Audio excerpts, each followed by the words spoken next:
Hi, I'm Madeline Bennett, editor of The Inquirer, and I'm pleased to say that I'm joined today by Tim Brabants, Olympic sprint kayaker and gold medalist. Thanks very much, Tim, for joining us today. Okay.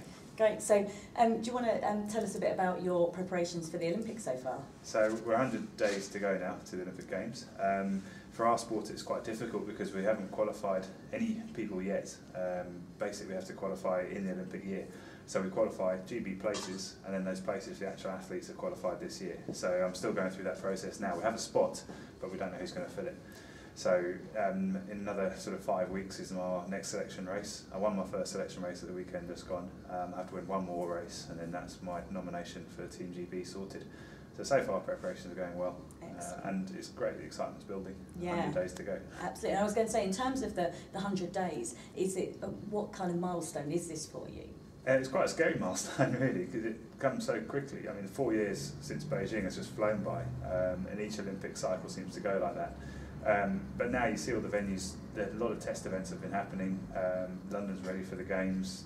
Every single day they're talking on the media about the Olympics coming. I think most things are pretty much ready. All the technology side of it's all been tested and raring to go. And it's just the athletes now. We just have to get ourselves ready and make sure we're on the start line in the best shape possible. And obviously back in Beijing in 2008 you had a pretty good time of it, so you're hoping to achieve that again? Definitely. I mean, I'm not trying to compete at another Olympics just to get a t-shirt. I'm going to because I want to win another gold medal. In Beijing I could compete in 2 events. We had 1,000 and a 500, so I got the gold in the 1,000 and bronze in the 500. But for London now they've taken the 500 out in place of 200, so we've got 2 completely separate types of athletes competing. So I've only got one opportunity now at getting that Olympic medal, which is exciting, but a lot of pressure. Yeah, definitely. And there's obviously been a lot of pressure for the organising committee and the vendors involved in getting all of the infrastructure ready. I actually live quite close to the Olympic venues and I'm amazed how quickly they seem to spring up. For the athletes, how much have you been involved or been keeping an eye on it, or maybe have had concerns about that? I've been lucky. I mean, I'm an older athlete now, and having had 3 Olympics under my belt already, I've been a bit more involved this time round. So I've been on the athletes committee for LOCOG, so you have a kind of direct involvement as an athlete about issues that might affect athletes directly at the Games time, which has been a really exciting and a new thing for me. Other Olympics, you just literally get off the aeroplane and everything's there. All the Olympic venues, everything's organised, and you're just going on and competing. Whereas this time round, it's been exciting because British athletes have had a chance to get involved, have their say, and hopefully make the Games experience for athletes and spectators unforgettable. And technology is going to play a key part in these Olympics as it has done in the past. Are there any particular areas that you've been relying on in your training? Well, I mean, without a doubt, technology is something that's key in a lot of areas of life, and in sport it's moving on quickly, and for this Games it's going to be huge in terms of social media side of things. Athletes use that an awful lot for generally keeping in touch, and with our websites and blogs and Facebooks and Twitters and that kind of thing. But then on the sort of more sporting side of it, we use an awful lot of technology. Every single session I do is recorded with GPS and heart rates. We go into the lab quite a lot using various equipment in there for monitoring our sort of physiological state.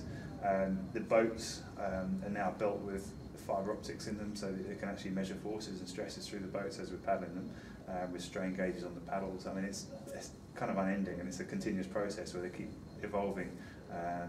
In lots of sports, the technology comes into the equipment that we're using to hopefully make us faster.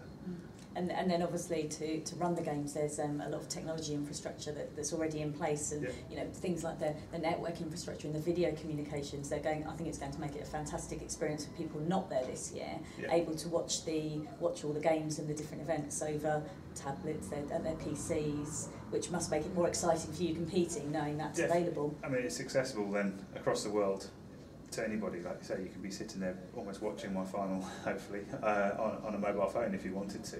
And it's great also the Olympic sponsors, you see them coming together, Cisco, and just getting involved with all the other partners and integrating work together, much like they would in industry anyway. But I mean, this is a massive showcase of an event. You can't not be ready on time for an Olympic Games, and I think it's a great opportunity for a lot of those companies to show what they can do. and it's technology that's going to be used in the future anyway. Yeah. And yeah, what a way to test it. Yeah, and I was actually just going to sort of ask you whether you hope that the companies like Cisco and the other sponsors will continue to be involved in the athletics and the technology development around the London area to help keep this momentum going. I think the relationships that a lot of these companies build with not only with athletes, with sport, but also with each other is going to be a key benefit from the Olympic Games. So not just what they're going to be doing on those 2 weeks and the Olympics and 2 weeks of the Paralympics, it's going to be onwards and upwards, hopefully, for a lot of the relationships that are formed during Games time. Great. Well, thank you very much for joining us today, Tim. That's been really interesting, and really massively good luck for 100 days' time. Thanks very much for watching this video. I'm Madeline, editor of The Inquirer.